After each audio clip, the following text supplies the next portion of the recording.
Assalamualaikum warahmatullahi wabarakatuh. Perkenalkan, nama saya Nazmi Natasha, peserta Latsar CPNS 2021, penyelenggara BPSDM Provinsi Sumatera Utara, Angkatan 4 Kelompok 3. Kali ini saya akan memaparkan tugas individu saya tentang etika publik. Etika publik, ada 3 indikator yang akan kita bahas. Yang pertama, penerapan etika publik, nilai-nilai etika publik, dan kode etik dan perilaku.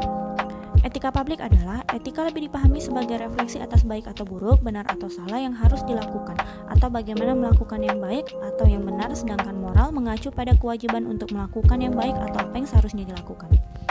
Kode etik dan perilaku pejabat. Kode etik adalah aturan-aturan yang mengatur tingkah laku dalam suatu kelompok khusus. Sudut pandangnya hanya ditujukan pada hal-hal prinsip dalam bentuk ketentuan-ketentuan tertulis.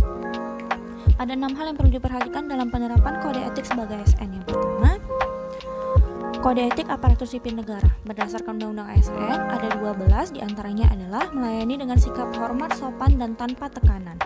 Yang kedua, nilai-nilai dasar estetika. Juga terdapat dalam Undang-Undang ASN, diantaranya adalah menjalankan tugas secara profesional dan tidak berpihak.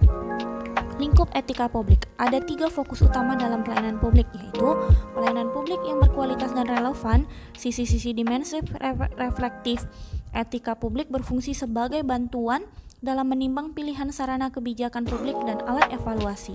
Yang ketiga, modalitas etika menjembatani antara norma moral dan tindakan faktual. Yang keempat, dimensi etika publik. Pada prinsipnya ada 3 dimensi etika publik. Yang pertama, dimensi kualitas pelayanan publik, dimensi modalitas, dan dimensi tindakan integritas publik.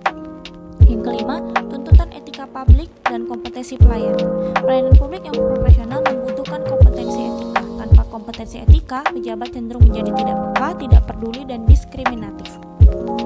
Yang terakhir, perilaku pejabat publik. Perlu adanya perubahan mindset dari pejabat publik.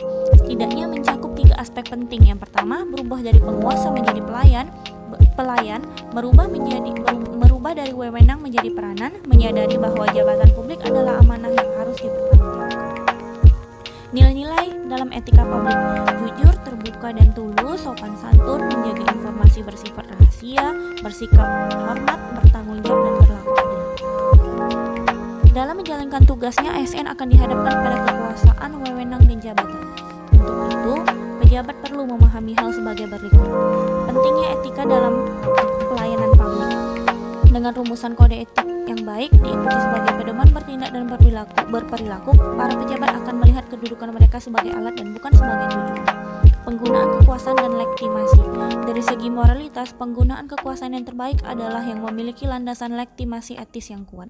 Konflik kepentingan harus dihindari karena akan menyebabkan penyalahgunaan kekuasaan, pengerahan sumber daya publik yang kurang optimal, dan peningkatan kesejahteraan rakyat yang terabaikan. Sumber-sumber kode etik bagi pejabat publik salah satunya adalah Peraturan Pemerintah Nomor 53 Tahun 2010 tentang Disiplin PNS. Implikasi kode etik dalam pelayanan publik. Para pegawai atau pejabat harus diingatkan akan rujukan kode etik yang tersedia. Penyadaran ini perlu mentaati kode etik harus dilakukan secara berkesinambungan melengkapi aspek kognisi dan aspek profesionalisme dari seorang abdi masyarakat. Terima kasih, demikian pemaparan saya. Assalamualaikum warahmatullahi wabarakatuh.